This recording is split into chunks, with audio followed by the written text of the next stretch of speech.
বিশ্বের সবচেয়ে ঠান্ডা গ্রাম ইয়াকুতিয়ার গ্রামীণ জীবন। এখানে এত ঠান্ডা যে সেকেন্ডেই আপনার খাবার ঠিক এমন হয়ে যাবে। গরম পানি আকাশে ছুঁড়ে দিলেও মুহূর্তে তা বরফে পরিণত হবে, চোখের পাপড়ি পর্যন্ত বরফে ছেয়ে যাবে। দর্শক, তারপরেও কিন্তু জীবন থেমে থাকে না। আজকের ভিডিও ব্লগে ইয়াকুতিয়ার একটি পরিবারের সকাল থেকে রাত পর্যন্ত কিভাবে কাটে তা দেখতে চলেছেন। ভোর 7টা, এখনও সূর্য ওঠেনি। পরিবারের প্রধান কিরিল পেট্রোভ সবার আগে ঘুম থেকে উঠে তার প্রধান কাজ হয় স্টোর ঘর থেকে লাকড়ি এনে আগুন জ্বালানো, যেন এই ঠান্ডায় পরিবার একটু উষ্ণ থাকতে পারে। এতটা ঠান্ডায় দীর্ঘ 9 মাসের কাঠ সংগ্রহ করে রাখতে হয় এখানে, কারণ এই 9 মাসে আবহাওয়া এতটাই ভয়াবহ থাকে, কাঠ কাটার আর কোনো সুযোগই থাকে না। এই যে আইস কিউবগুলো দেখছেন, এগুলো হচ্ছে খাবার পানি। নভেম্বরের শুরুতে এই পানি মিঠা পানির লেক থেকে কেটে এনে একটা কক্ষে এভাবেই সংরক্ষণ করা হয়। তো তিনি এখান থেকে বরফের একটি টুকরো নিয়ে পানির ড্রামে রাখেন এবং চাকু দিয়ে বরফ ভেঙে দেন, যেন দ্রুত গলে গিয়ে পান করার উপযুক্ত হয়। এদিকে ওনার স্ত্রী সকালে উঠেই নাস্তা বানানোর কাজ শুরু করেছেন। আজকে তিনি তাদের ট্রেডিশনাল ব্রেকফাস্ট বানাচ্ছেন, যাকে বলা হয় খরচা। এখানে দুধের ক্রিমের সাথে স্ট্রবেরি জ্যাম দিয়ে ভালোভাবে মিক্স করা হয়। এই খাবার খুবই সুস্বাদু। যেহেতু তাদের এখানে চাষবাসের সুযোগ অনেক কম, তাই বেশিরভাগ খাবারই দুগ্ধ জাতীয় খাবার। এভাবেই বেজে গেল 7:40। এখন তাদের ছোট ছেলে আরিয়ানের ঘুম থেকে ওঠার সময় হয়েছে। তার মা নাস্তা বানাচ্ছে আর তাকে ডাকছে। আরিয়ানের বয়স 9 বছর। ইয়াকুতিয়ার ছেলেমেয়েরা স্কুলে যায় -54 ডিগ্রির উপরে হলে, অর্থাৎ এই আবহাওয়া পর্যন্ত স্কুলে যাবার মতো অবস্থা থাকে। এর নিচে নেমে গেলে রেড অ্যালার্ট জারি হয়। আজকে -40 ডিগ্রি সেলসিয়াস তাপমাত্রা, অর্থাৎ অন্যান্য দিনের চেয়ে সহনশীল। তাই আজকে স্কুলে যেতে হবে তাকে। দর্শক, চিন্তা করেছেন -40 ডিগ্রি তাপমাত্রা তাদের জন্য সহনশীল? আপনি আমি হলে কি অবস্থা হতো ভেবেছেন একবার? বরফ কাটা পানি নিয়ে ফ্রেশ হচ্ছে আরিয়ান। এবার একসাথে বসে নাস্তা খাবার পালা। প্যানকেক দিয়ে মিল্ক ক্রিম, যা এই ঠান্ডায় উচ্চ এনার্জি যোগাবে। পরিবারের এই দৃশ্যটা অনেক প্রশান্তির। আরিয়ানের বাবা বলেন যে আমি অনেক পরিশ্রম করি আমার ছেলের জন্যে। আমি চাই সে ভালো শিক্ষিত নম্রভদ্র মানুষ হয়ে উঠুক।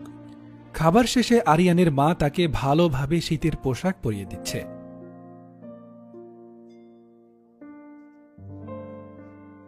পোশাক পরায় কোনো রকম ভুল হলে মৃত্যু পর্যন্ত হতে পারে।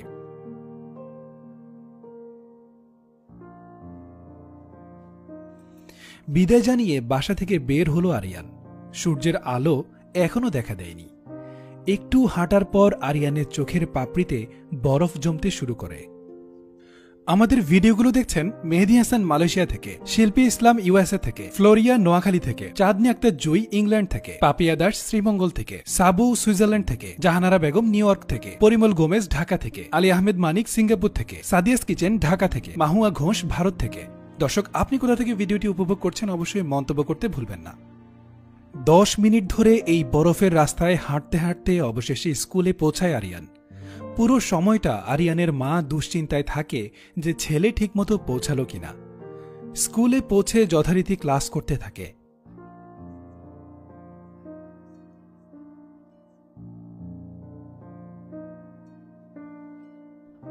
টিফিনের সময় হেলদি ফল এবং সেদ্ধ ডিম দেয়া হয়, যেন পুষ্টি চাহিদা ঠিক থাকে। স্কুল শেষে আরিয়ান তার বন্ধুর সাথে এভাবেই বাড়ি ফেরে। সৃষ্টিকর্তা কত সুন্দরভাবেই না সাজিয়েছেন এই অঞ্চলগুলোকে। দর্শক, এই এলাকার ঘোড়াগুলো দেখুন, কতটা পশমওয়ালা ঘোড়া।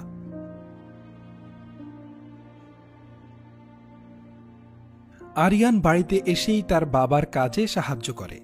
তার বাবা একজন প্রফেশনাল কামার। এই এলাকায় তার মতো এত নিখুঁত ধারালো ছুরি বা লোহা তৈরি যে কোনো কিছু কেউই বানাতে পারে না।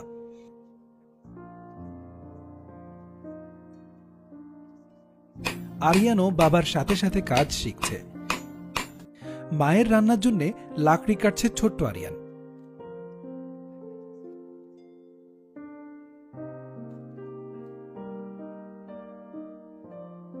এবার লাকড়িগুলো নিয়ে বাসায় যাওয়ার পর মায়ের কাজেও হেল্প করছে সে।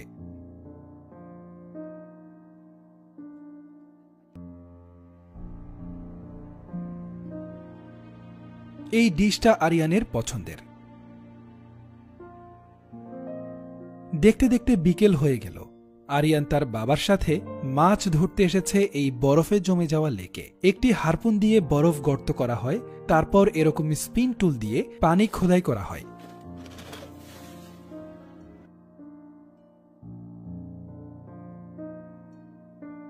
এবার জাল ফেলে এভাবেই মাছ ধরা হয়।